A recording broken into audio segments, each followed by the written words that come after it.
Masih 1 bulan lebih putaran kedua Pilkada DKI Jakarta baru akan digelar. Namun saat ini gaung kontestasi sudah mulai terasa.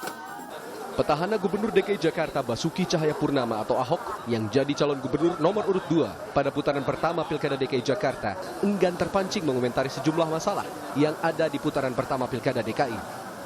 Ini mengingat statusnya kini sebagai gubernur aktif DKI Jakarta dan tidak sedang dalam masa cuti kampanye. Masalah kecurangan di sejumlah tempat pemungutan suara pun ia serahkan sepenuhnya pada tim sukses Ahok Jarot. Kamu tanya sama tim ses saja. Kamu tanya tim ses saja, tim ses. Lain halnya dengan pendamping Ahok, petahana Wakil Gubernur DKI Jakarta Jarot Saiful Hidayat yang juga menjadi calon Wakil Gubernur DKI Jakarta nomor urut 2 putaran pertama Pilkada DKI malah berkomentar.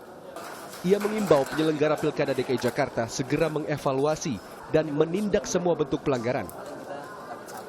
Saya himbau kepada kita semua, utamanya pada KPU sebagai penyelenggara untuk mengevaluasi secara total, dan apabila ada yang pelanggaran-pelanggaran di lapangan terhadap penyelenggara yang melanggar, ya itu segera ditindak, diproses gitu ya, dan diganti kalau perlu ya. Karena saya juga mendapat informasi ada intimidasi, ada ketidaksamaan di dalam perlakuan begitu ya, terutama pada saat waktu pencoblosan suara ya. Sementara itu Sandiaga Uno yang menjadi calon Wakil Gubernur DKI Jakarta nomor urut 3 pada Pilkada DKI Jakarta putaran pertama mengaku akan lebih bekerja keras menangkal serangan kampanye negatif yang menurutnya dilakukan secara sistematis. Tapi tentunya kita harus terus bekerja keras, bekerja lebih keras lagi untuk putaran kedua. Bagaimana menghadapi gelombang fitnah yang terus disebar secara sistematis di bawah. Bagaimana kita juga memastikan adanya pemilihan yang jujur dan adil dan pemilihan yang tidak ada intimidasi. Jadi itu adalah tugas kita bersama-sama relawan karena kita sebagai penantang kan, bukan petahana. Dan kita tahu bahwa petahana pasti punya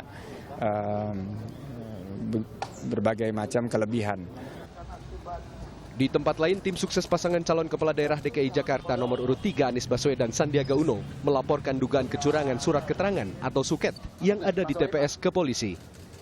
Dalam laporannya, tim sukses Anies Sandi membawa fotokopi suket palsu yang digunakan saat pencoblosan di TPS Kelurahan Kelapa II Wetan, Kecamatan Ciracas, Jakarta Timur. Bahwa di TPS 22 ditemukan banyak sekali suket yang tidak semestinya. Kita ketemu suket-suket lain yang tidak resmi masuk ke dalam kotak, diperbolehkan mencoblos, masuk ke dalam TPS, dia nyoblos pakai itu. Nah, kemarin kita sudah sampaikan di rekapitulasi provinsi, kita minta ini ditindaklanjuti, jangan sampai ini menjadi modus kecurangan di pilkada. Dua pasangan calon kepala daerah dipastikan akan kembali bertarung, merebut simpati rakyat Jakarta. Suara rakyat Jakarta akan kembali disalurkan pada putaran kedua Pilkada DKI Jakarta 19 April 2017 mendatang. Tim Liputan, Kompas TV, Jakarta.